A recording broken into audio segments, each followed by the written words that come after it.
Hello friends, welcome back to my channel. আশা করি ভালো আছো, আমিও ভালো আছি।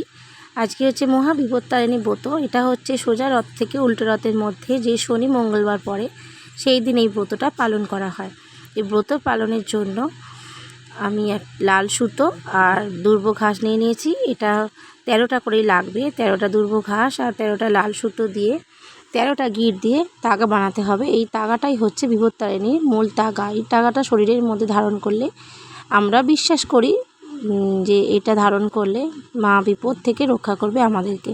তাই তাগাটা বানানো হয়ে গেছে, দেখতেই পাচ্ছ।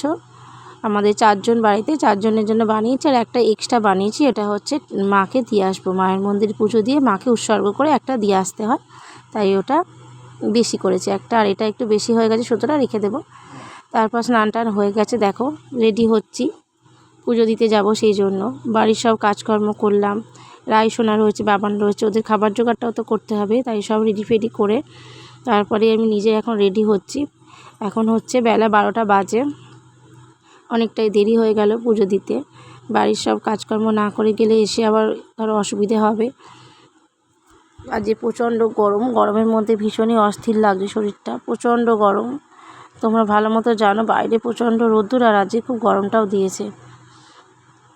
আমি বাড়ি থেকে মন্দিরটা অনেকটা দূরে, আর এই শাড়ি ধরো মায়ের শাড়ি তো একা পরা যায় না, তাই তোমাদের দাদাভাইকে বললাম একটু শাড়িটা ধরে দিতে। মানে যখনই ধরো শাড়ি পরি ও কুচিটা ধরেই দেয়, একা একা পরা যায় না। আর এটা হচ্ছে নতুন শাড়ি, আজকেই ভাঙলাম, অনেক দিন ধরে ভাঙা হয় না, তাই আজকে ভাঙলাম যে পুজো করতে যাব, নতুন শাড়িটা পরে রেডিটা হই। চলো, প্রায় রেডি হয়েই গেছি, শাড়িটারি পরা হয়ে গেছে। আর তার সঙ্গে হাতটা খালি থাকবে, তাই হাতের মধ্যে শাঁখা বাঁধানো, পলা বাঁধানোটা আর একটা কানে পরে নেবো। আর বেশি কিছু পরবো না, কারণ এত গরম, গরমের মধ্যে খুবই কষ্ট হচ্ছে। এই যে কানেরটা দেখতে পাচ্ছ, এটা দাদাভাই দিয়েছিল, আমাদের বিবাহবার্ষিকীতে কানেরটা দিয়েছিল। কানেরটা আজকে পরবো, এগুলো পরে রেডি হয়ে নিই। রায়সোনাকে বলছি যেতে হবে না, বাইরে রোদ্দুর, কিন্তু যেহেতু ছোটো মানুষ ওর সঙ্গে যাবে। আর বাবানকে না করছি, ও শুনছে না, ও বলছে না আমিও যাবো সঙ্গে। এই সবাই মিলেই যাচ্ছি আজকে মায়ের মন্দিরে যাবো পুজো দিতে। কানেরটা পরে নেব।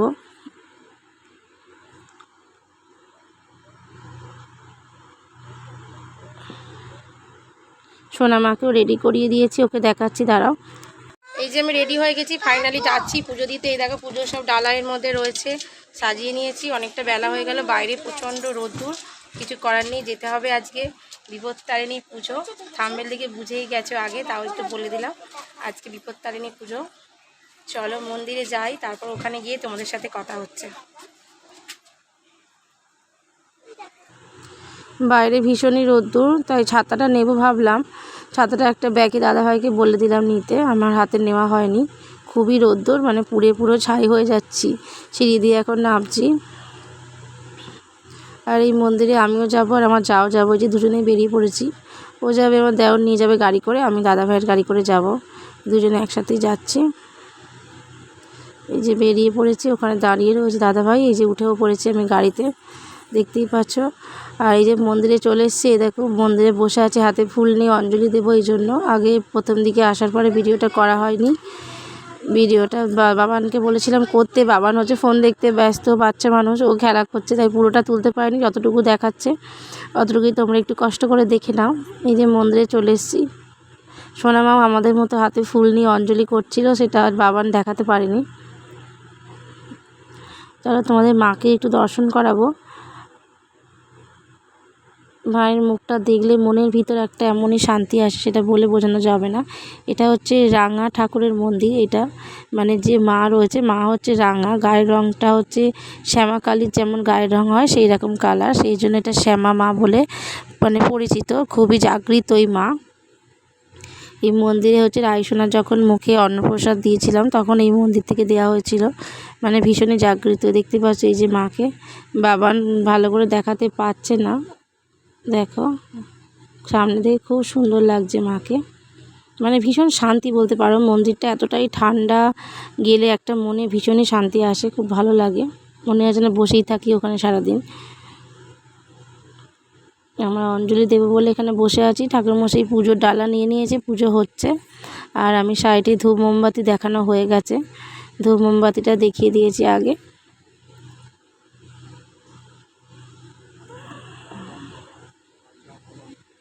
আমি এই মন্দিরে প্রায়ই আসি, মানে মন্দিরে গেলে এতটাই ভালো লাগে, মাঝে মাঝে মনে হয় যাই মায়ের মন্দিরে গিয়ে একটু পুজো দিয়ে আসি।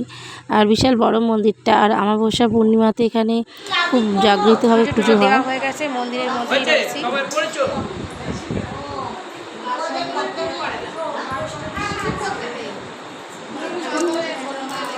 আমার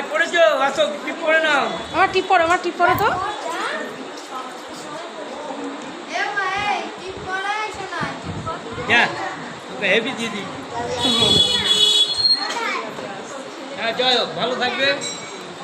এবার বেরিয়ে পড়েছি রাস্তায়। দেখো এদের কাকিমণিরা চলে যাচ্ছে, এই যে টাটা করে দিল সবাইকে। এরপর আমরাও যাবো। এই যে আমার হিরো দাঁড়িয়ে আছে, গাড়ি ঘোরাচ্ছে অলরেডি। হিরো রোদে একদম, হিরো তো জিরো হয়ে যাচ্ছে, রোদে পুরো পুড়ে ছাই হয়ে গেছে। সবাই দেখো বাবানো যাচ্ছে। এই যে সোনামা তো খুব আনন্দ, নাচানাচি শুরু করে দিয়েছে। রাস্তাতে একটা গাড়ি আসলো, তাই বাবানকে একটু বকাবকি করছিলাম, সেটা তোমরা শুনতে পেলে না। চলো এদের বাড়ি এসে কটা রিলস বানাচ্ছিলাম, দেখে বুঝতেই পারছো পুরো ঘেমে আমি স্নান করে গেছি, শাড়িটারই পুরো ভিজে গেছে। রিলস বানাচ্ছিলাম কারণ শাড়িটা পরেছিলাম, এখনই কটা রিলস বানিয়ে নিলাম, পরে আবার নাহলে আবার নতুন করে সাজুগুজু করতে হবে রিলস বানানোর জন্য। আজকে যেহেতু পোস্ট করে আর এনার্জি হবে না সেরকমভাবে নতুন করে সাজুগুজু করা, তাই এখনই কয়েকটা রিলস বানিয়ে নিলাম। চলো আমি চেঞ্জ করে নিই, তারপর পরে আবার তোমার সঙ্গে কথা হচ্ছে। এখানে সিমুই করে রেখেছি খাবার জন্য, যেহেতু বিপত্তারিণীর প্রসাদ সিমুই করেছি। আর এখানে হালকা করে একটু নিরামিষ আলুর দম ফুটছে, আর লুচিটা ভেজে নেব। 13টা লুচি এটা দিয়ে খাওয়াবে। এখন সন্ধে হয়ে গেছে, এখন 7টা বেজে গেছে, 7:30টার মতো বাজে। আমি এখন রান্নাটা ঝটপট করে সেরে নিই। রান্নাঘরে পুরো আমি একদম রান্না হয়ে গেছি, দেখতেই পাচ্ছ প্রচণ্ড গরম লাগছে, মানে ঘেমে স্নান করে গেছি পুরো। চলো এখন লুচিটা করবো না, লুচিটা যখন খাবো গরম গরম ভেজে নেব। এখন সিমুই আর আলুর দমটা করে রেখে দিই, আর লুচিটা যখন খাবো তখন ভেজে নেব, সেটাও তোমরা দেখতে পাবে। চলো চলে এসেছি, রান্নাবান্না করে চলে এসেছি। আর অন্যদিন কি বলো তো, একটু দেরি হলে, খাওয়া দেরি হলে মানে খালি পেটে বেশিক্ষণ থাকতে পারে না, শরীরটা কেমন লাগে, মাথা ব্যথা করে। কিন্তু আজকে ঠাকুরের একটা এমনই একটা অশেষ কৃপা বলতে পারো, সারাদিন ধরো না খেয়েই রয়েছি। দুপুরবেলা একটু ফল টল খেয়েছিলাম, সামান্য সামথিং ফল টল, বেশি কিছু খাইনি, না খাওয়ার মধ্যেই প্রায়। আজকে কিন্তু শরীরে কোনো কষ্ট হচ্ছে না, কোনো কিছু মনেও হচ্ছে না, আমার মুখ দেখে বুঝতেই পারছো আমি একদম ঠিকঠাক রয়েছি, পুরো ফিটফাটি রয়েছি। এখন ফাইনালি রাত্রিবেলা লুচি আলুর দম আর সিমুই নিয়ে চলে এসেছি। চলো দেখে নাও খাবারটা কি খাচ্ছি। 13টা লুচি খাবো, একটু ছোটো ছোটো করেই করেছি, বেশি ছোটো না, আবার বেশি ছোটো খেলে সারাদিন খাইনি, খিদে পাবে, একটু বড় বড়ই আছে। চলো এবার খাবারটা খেয়ে নিই। এই দেখো আমার খাবার এখানে চলে এসছে, এই যে এখানে লুচি আছে, লুচিগুলো এমন একটা ছোটো না, দেখো বেশ বড় বড়ই আছে। এরকম এখানে 13টা লুচি আছে, 13টা লুচি আছে। এখানে আলুর দম আছে ঝাল ঝাল করে, আর এখানে রয়েছে সিমাই। চলো খাওয়াটা খেয়ে নিই, আজকে বিপত্তারিণীর প্রসাদ বলতে পারো এটা। চলো খাবারটা আমি খেয়ে নিই, তারপর আজকে আর ব্লগ করতে পারবো না, আজ সারাদিন যেহেতু খাইনি, খাওয়া দাওয়ার পরেই শরীর বইছে না, মানে শুয়ে পড়বো। এই যে খাচ্ছি। আর আজকের ভিডিওটা এই পর্যন্তই থাক, পরে আবার নেক্সট ব্লগে তোমাদের সঙ্গে দেখা হচ্ছে। যারা ফেসবুক থেকে দেখছো তারা প্লিজ ফলো করে দিও, আর যারা ইউটিউব থেকে দেখছো তারা প্লিজ সাবস্ক্রাইব করে দিও। টাটা, শুভরাত্রি সবাইকে।